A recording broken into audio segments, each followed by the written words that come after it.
तो दोस्तों ये क्वेश्चन आपका रीजनिंग टॉपिक से है। रीजनिंग का टॉपिक से आपका जो सिटिंग अरेंजमेंट होता है वहाँ का टॉपिक से है।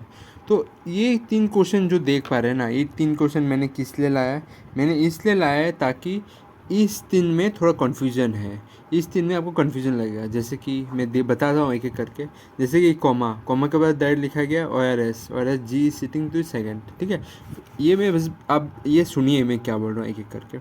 फिर आपका देखने को मिलेगा ये word who was to the immediate right या लेफ्ट लिखा रहेगा। फिर नेक्स्ट आपको दिखा रहेगा कि एडजेसेंट। तो इस सब का एक एक मीनिंग समझना है, एक एक चीज़ समझना है और इस सब को कैसे किस तरीके से किया जाता है। मेन बात है, मेन मुद्दा है यहाँ पर हम लोग को मीनिंग जानना है। मीनिंग जान जाओगे तो हो जाएगा क्वेश्चन, मीनिंग नहीं जानोगे तो नहीं होने वाला है। बस उसका तरीका समझो पहले। तो ये क्वेश्चन हम लोग सॉल्व करते हैं। चलिए पढ़ते हैं। 8 पीपल ABCDEFGH, ठीक है। टोटल कितना आदमी है? 8 आदमी है। Are sitting in a round table. Round table तो समझ में आता है, गोल टेबल जो हम लोग बोलते हैं। फिर फेस ईच अदर, मतलब एक दूसरे की तरफ देख रहे हैं। A is between E and F, ठीक है। आप ये बनाए डायग्राम एक एक करके, ठीक है। ये क्या बोला गया? ए है किसके बीच? E और E और G के बीच, ठीक है। तो ये मैं गोल सर्कल बनाता हूँ, ठीक है। गोल सर्कल बना के इधर लिखता हूँ E और A और ये कितना G, ठीक है। नेक्स्ट देखते हैं व्हेयरएस, ठीक है। Where's G is sitting second to the किसका? Second to the right of F, second to the right of F, ठीक है। तो हम लोग F का भी पोजीशन देना है और सेकेंड पोजीशन में बैठा है G, सेकेंड पोजीशन। अगर हम लोग F इसके लिखते हैं, ये जगह हम लोग खाली रहेगा किसी चीज कोई के लिए, ठीक है। तो हम लोग क्वेश्चन मार्क के रखते हैं, बाद में लिखेंगे पता चलने से। फिर अब लिखा हुआ है H is between D and F। ये वाला लाइन जो मैं बोल रहा हूँ ना, ये वाला लाइन आपके लिए बहुत इंपॉर्टेंट है, क्योंकि ये वाला लाइन में आप लोग कन्फ्यूजन खाने वाला है एग्ज़ाम में। आपको एंड, कॉमा और आपका एडजेसेंट, ये तीनों चारों मीनिंग का ये रीजनिंग टॉपिक के लिए आपको जानना जरूरी होता है, ठीक है। चलिए तो जानते हैं। F हो गया। F क्या है? F है आपका सेकेंड प्लेस के लिए, ठीक है। A and B is sitting opposite to the each other, ठीक है। क्या बोल रहा है? A और B जो है वो सिटिंग क्या हुआ है? एक दूसरे के ऑपोजिट। अगर A इधर है, इसका ऑपोजिट कौन सा होगा? ये वाला B इधर होगा। समझ में आ रहा है ना? आपका मुंह इधर है तो इधर देख रहे हो तो आपका इधर से एक मुंह होना चाहिए, तो तभी जगह ऑपोजिट होगा मुंह, फेसिंग बोल रहा था ना। फिर क्या लिखा हुआ है? फिर क्या लिखा हुआ है? अच्छा, एक पॉइंट जो मैंने बोलने भूल गया था, ये एज वाला, ठीक है। एज वाला क्या है? एज वाला ये समझिए आप लोग, ठीक है। H is between D and F, ठीक है।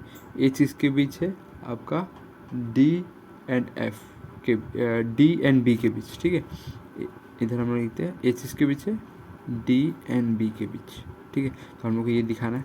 उससे पहले आप लाइन पढ़ लीजिए, उसके बाद क्योंकि अगर कुछ एक्स्ट्रा इन्फॉर्मेशन दिया होगा बाद में फिर को आपको मिटाना पड़ेगा, फिर आपको बनाना पड़ेगा एग्जाम में, ताकि ये क्वेश्चन आपको जल्दी हो। इसलिए मैं बार बार ये लाइन हाईलाइट करके दिखा रहा हूँ, क्योंकि एंड देखने को जरूर मिलेगा आपको एग्जाम में, और वो चाहता भी है आपको इस बात में फंसाए, ठीक है। और and is second to the left of F। ये जो एंड जो बोला है ना, ये लाइन अब फिर से पढ़िए। क्या है? H is between D and F and के बाद क्या लिखा हुआ है? इज एंड के बाद, मतलब इतना तक ये वाला सेंटेंस पूरा कर दिया। फिर इस सेंटेंस के साथ और एक लाइन जोड़ना चाहा है। ये क्या जोड़ना चाहा? And is second to the left of F, मतलब किसका सेकेंड है? लेफ्ट ऑफ F का। F हम लोग क्या है? इधर है, और F का लेफ्ट साइड कौन सा? ये वाला साइड है। तो सेकंड पोजीशन में होना चाहिए। सेकंड पोजीशन, ये तो फर्स्ट पोजीशन हो गया, सेकंड पोजीशन ये होगा,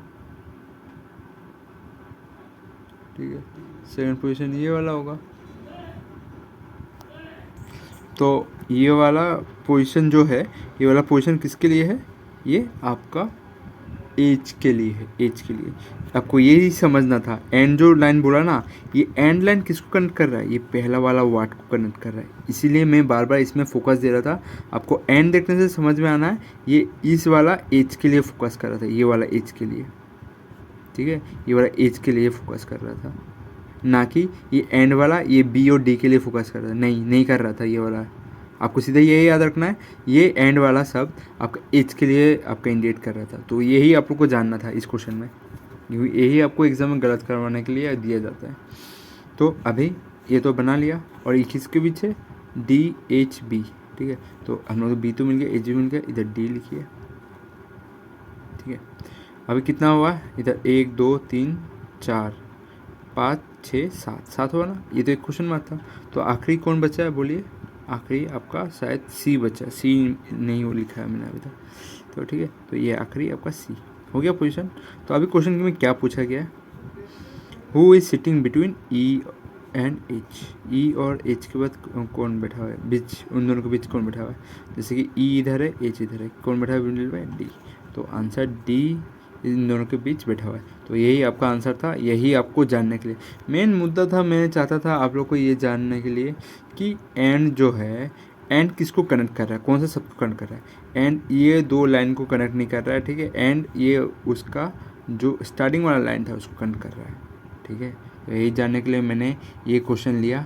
अभी चलिए दूसरा क्वेश्चन देखता हूँ। चलिए ये क्वेश्चन अभी करते हैं। ये दूसरा क्वेश्चन है, उसी कठिन टाइप में से एक क्वेश्चन है।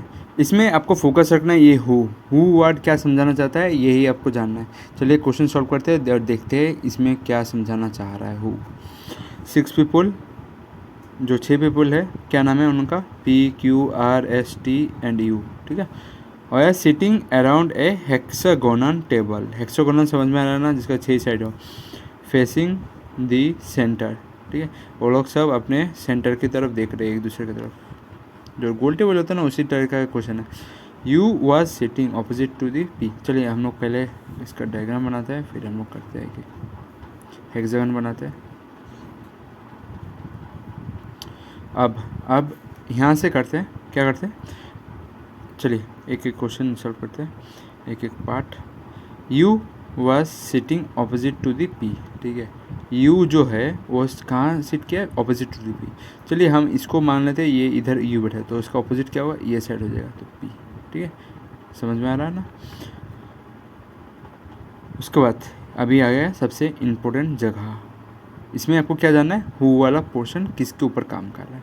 जैसे कि एंड वाला पोर्शन था, ऊपर वाला क्वेश्चन में देख लिया था, ये किसके ऊपर काम कर रहा है? ये एच वाला के ऊपर, ठीक है।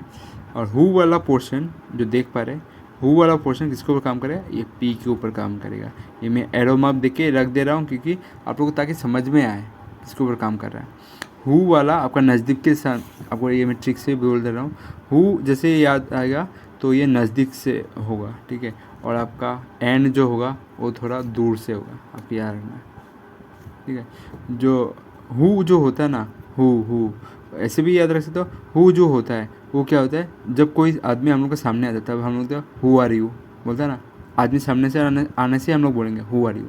तो ये ट्रिक है इसको जानने का। ये अगर हु देखेंगे तो आपको याद रखना है सामने वाला वर्ड के लिए बोल रहा है, या सामने वाला पर्सन के लिए। तो हम लोग ने लिख दिया, ठीक है। क्या लिखा है? Who was to the immediate left of R, ठीक है। मतलब किसका लेफ्ट में है? आर का लेफ्ट में। तो आर क्या होगा? इस साइड हो जाएगा, ठीक है। आर हो गया, आर का लेफ्ट इस साइड हो गया ना, आर का राइट साइड उस साइड हो गया। तो लेफ्ट साइड में कौन बैठा हुआ है? पी बैठा हुआ, बोल रहा है ना, ठीक है।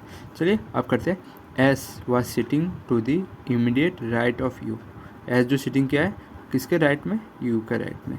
तो यू है ये, और एस है इधर, ठीक है। अब क्या लिखा हुआ है? And T was exactly between P and S, ठीक है। किसके बीच बैठा है? टी, पी एंड एस के बीच। तो एस हो गया, ये पी हो गया, टी इधर है।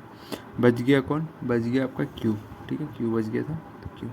तो पूछा जा रहा है who was sitting, what was the sitting location of Q, मतलब लोकेशन क्या दिया हुआ है। तो ऑप्शन में आपको मतलब दिया हुआ है करेक्ट आंसर में ऑपोजिट टू दी टी, ठीक है। तो ऑपोजिट टू दी टी आपको मार के आना है। ठीक है, ये आपका सही ऑप्शन है। देख सकते ना टी के ऑपोजिट में बैठा हुआ ना, क्यों वही है। तो ऑप्शन में ये था, ऑप्शन मैंने नहीं लिखा है ताकि मैं चाहता था आपको बेसिकली एक क्वेश्चन समझ में आए, क्वेश्चन का तरीका क्या है। हु अगर देखने को मिले तो कहाँ पर नोट करना है, एंड देखने को मिलते तो कहाँ पर जाना है। ठीक, तो ऐसे आपको सोचना है।